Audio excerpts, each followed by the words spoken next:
We shall commence this module by discussing the need of market-friendly reforms in India.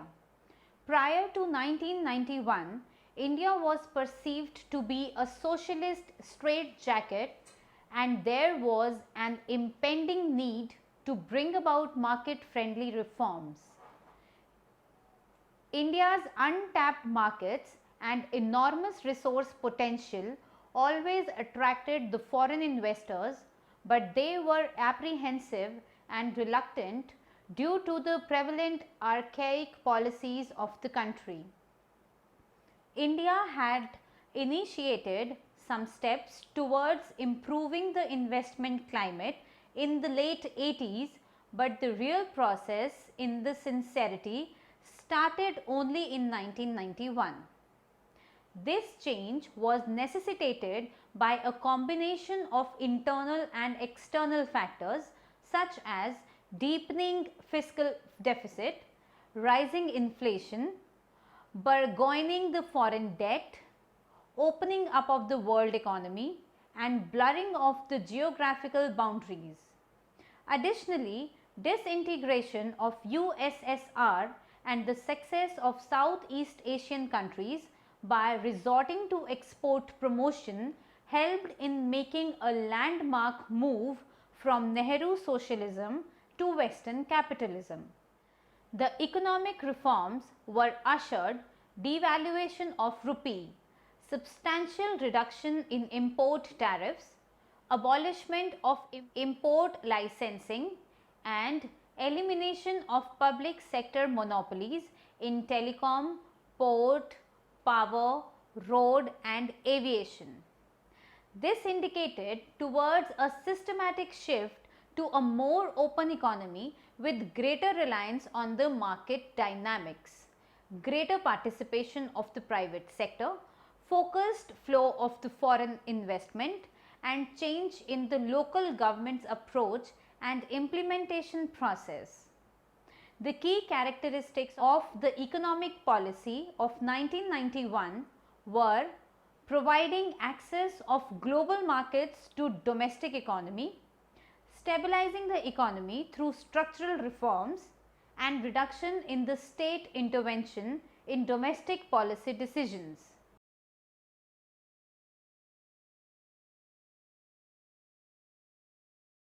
After studying this module, you shall be able to understand the roles and needs for the MNCs in the emerging markets, know the pros and cons of the MNCs, understand the performance of MNCs in India.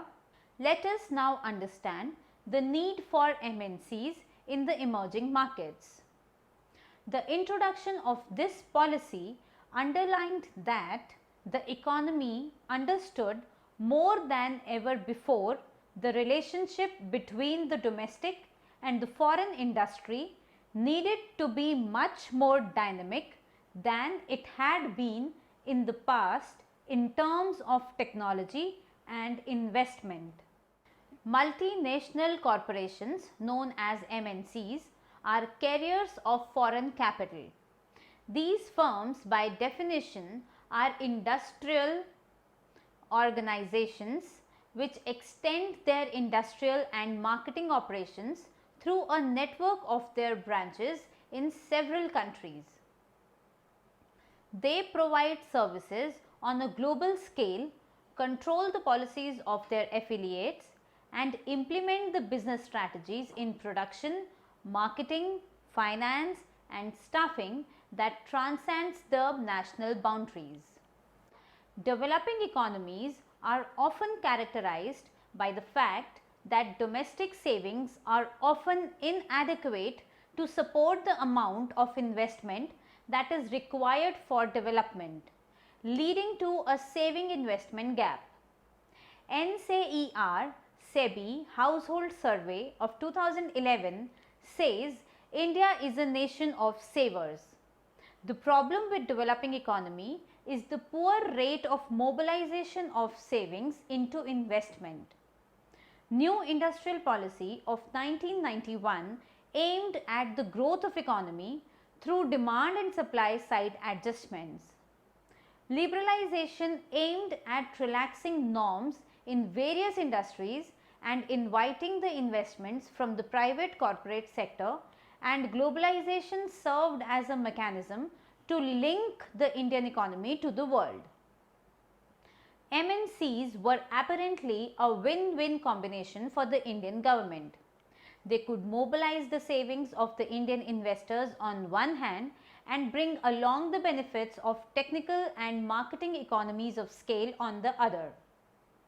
MNCs act as a conduit for bridging this gap in savings by bringing investments from abroad.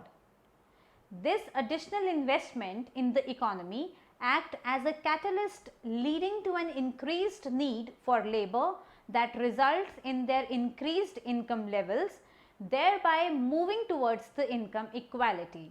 MNCs are generally technologically superior to the domestic companies, and that is seen as a critical reason for which MNCs have been encouraged by the developing economies to participate in their industrial development. MNCs bring with them skills such as managerial ability, organizational competence, and the knack to avoid inefficiencies. The extent to which the domestic economy is able to absorb this new technology and expertise depends a lot on the level of education, existing skill set, and the quality of institutions that exist and are capable of providing the required training. Employment generation being a function of the rate of growth of investment and technology, an inherent inference is that MNCs provide direct employment opportunities to the more educated section of the working population. Further, there could also be indirect employment generated in the lower and the services sector occupations, thereby catering to some extent even to the relatively less educated and unskilled people. Ancillary units crop up close to the places where MNCs set up their production units, resulting in the job creation and skill development for the labor engaged in those units. Lifting of trade barriers opened the economy to a more extensive market that results in greater division of labor, increased efficiency, and consequently the higher production levels. MNCs, by drawing on their better management skills, technology, efficient distribution, and marketing networks, are able to assist the developing economy in gaining the access to external markets, which increase their efficiency and makes them more competitive internationally. Domestic units combining forces and or competing with MNCs directly or indirectly benefit from the better work culture norms and higher productivity standards that these foreign companies bring to the floor. In this context, MNCs can be viewed as setting the benchmarks, thereby contributing to the human resource development in general. Moving on to discuss that why MNC need emerging markets.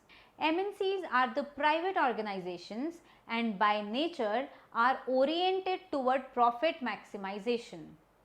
To further their interest, these firms are on the constant lookout to expand their operations and market territory to new investment destinations.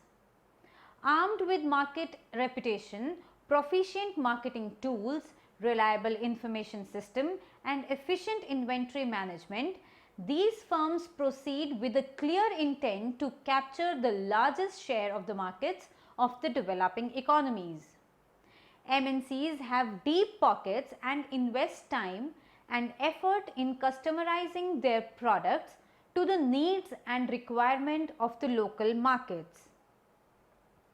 On the basis of their international reputation, they have relatively easier access to the domestic capital markets with large domestic investors and banks keen to be a part of their success stories. MNCs feed on the fact that developing countries regard transfer of technology useful as industrialization represents the surest and the fastest way out of the underdevelopment. With insufficient investment, the host country is unable to harness its potential in terms of natural resources, manpower and capital. Alternatively, depending totally on the local companies would require heavy imports of raw materials, capital equipment and machinery and technical knowledge, whereas MNCs bring these on their own. MNCs get easier access to the domestic markets as they perceive to assist the domestic country in producing the goods that meet the international standards and quality specifications. Next, we shall discuss the role of the MNCs in developing economies. MNCs have a vital role in the economic development of developing countries. These countries are not able to achieve the target rate of the economic growth as the domestically mobilized savings are not sufficient to meet the targeted investment. The most important contribution of MNCs is to bridge this resource gap and assist the developing countries in their economic development. MNCs aid in reduction of balance of payment deficit in a twofold manner by bringing in the foreign capital for setting up the operations in the host country, and secondly by generating a net positive flow of trade revenue. MNCs bring cheers to the domestic government by filling the coffers through payment of direct and indirect taxes. The additional revenue so generated provides financial resources to the local government to undertake development projects.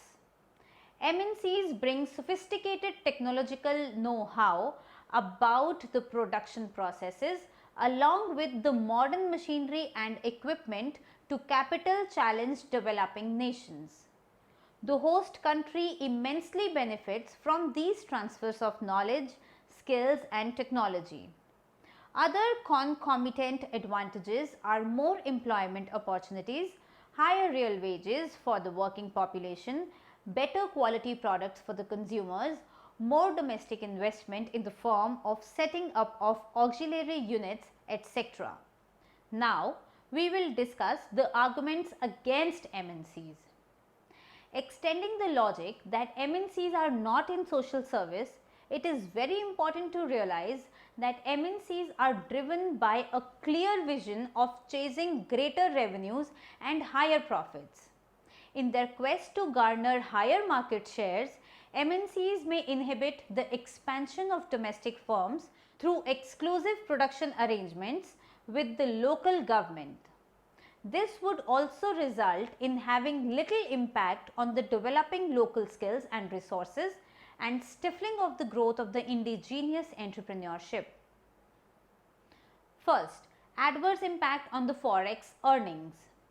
From the developing countries' perspective, the aim of encouraging the MNC's investment is to improve the foreign exchange position. However, it may not so happen. In the long run, the operation of the MNCs may reduce the foreign exchange earnings on both the current and the capital account.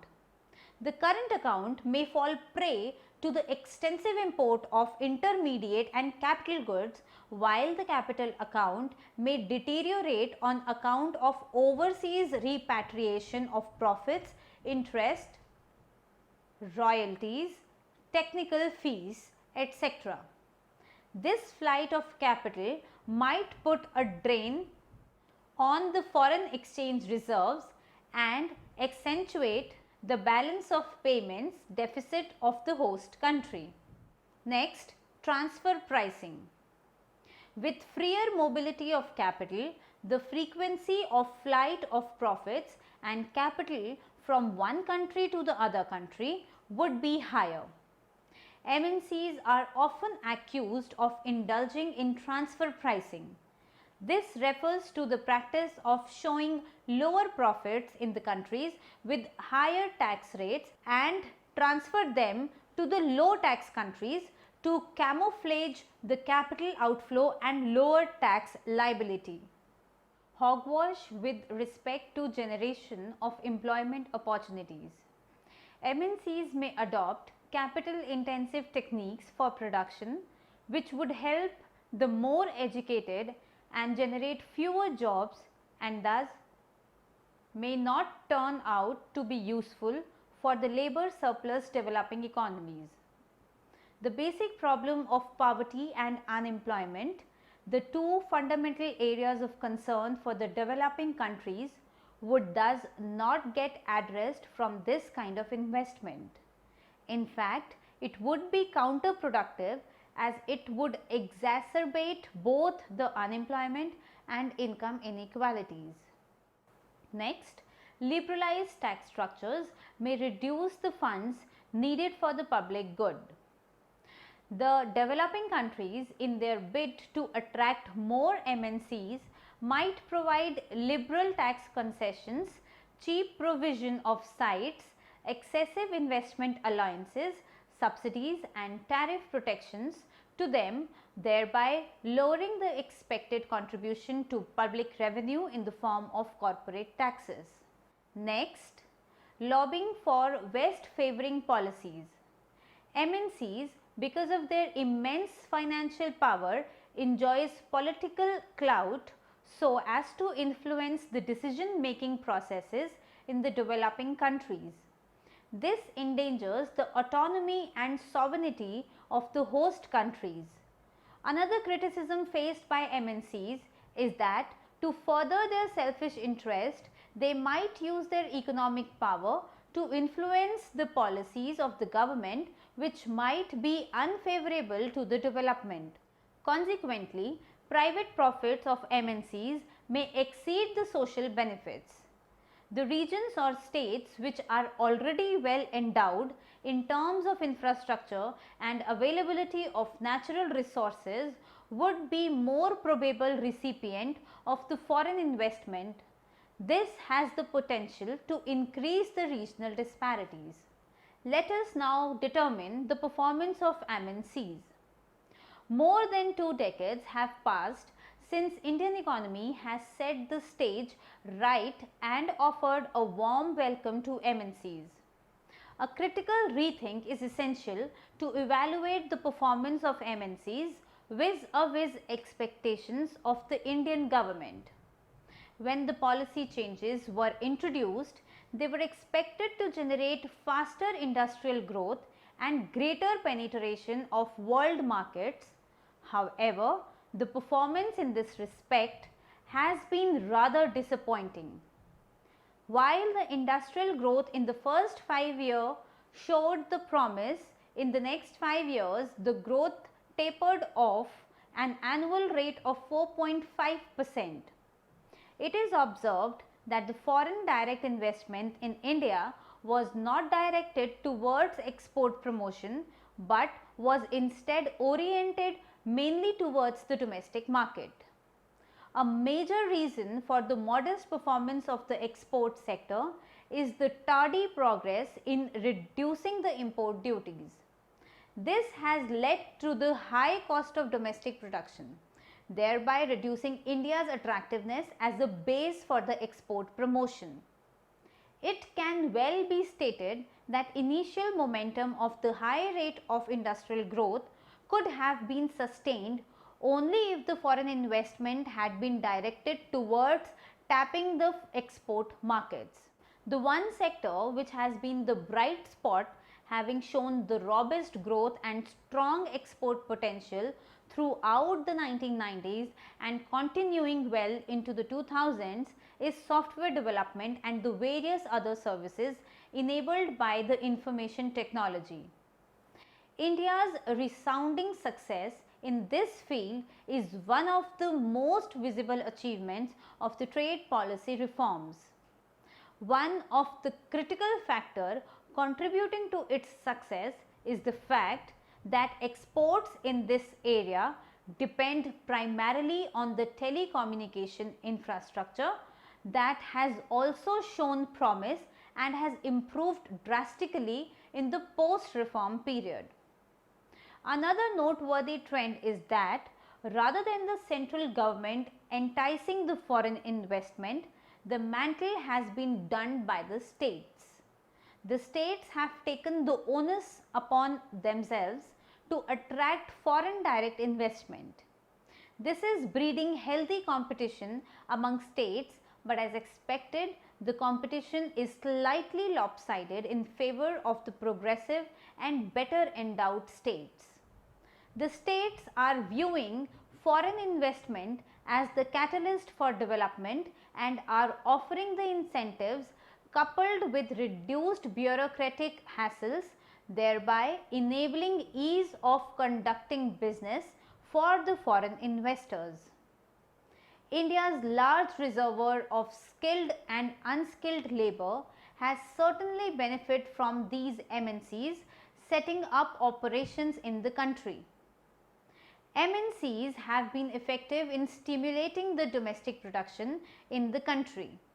This has led to the establishment of the ancillary units supplying to mother unit of the MNC.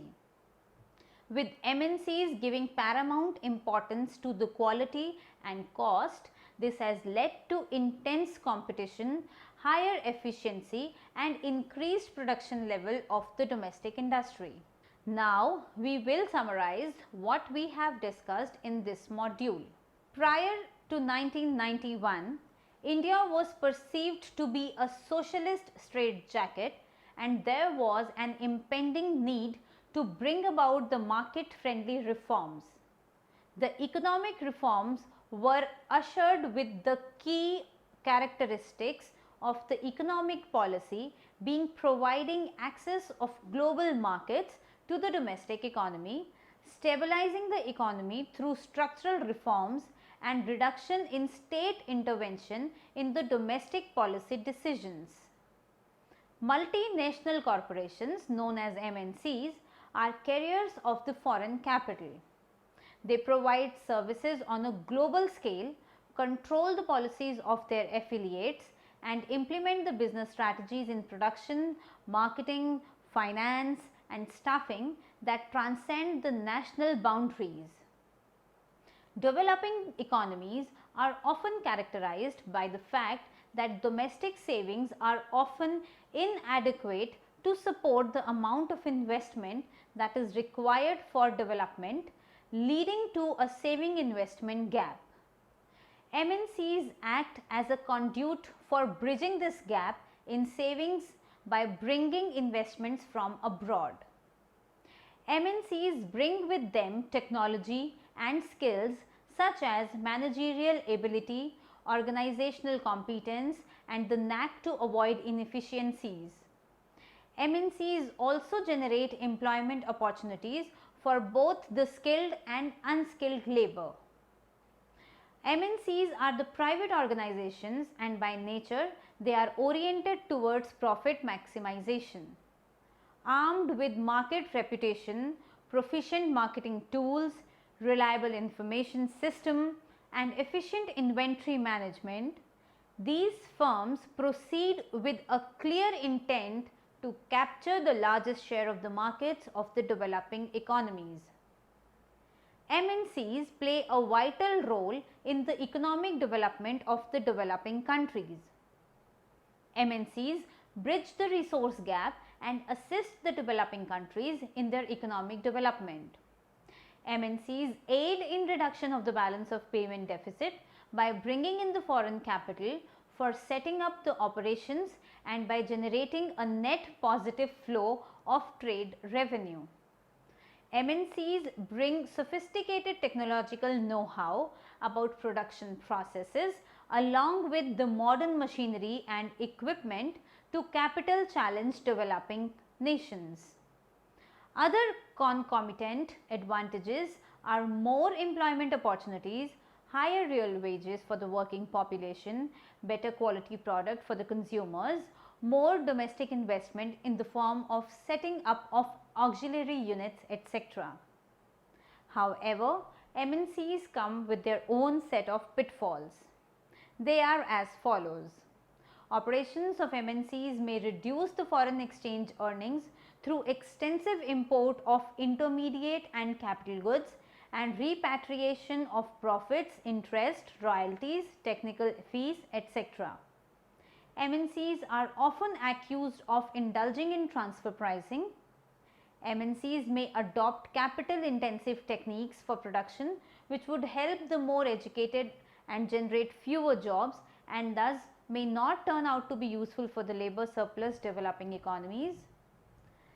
When the policy changes were introduced, they were expected to generate faster industrial growth and greater penetration of world markets.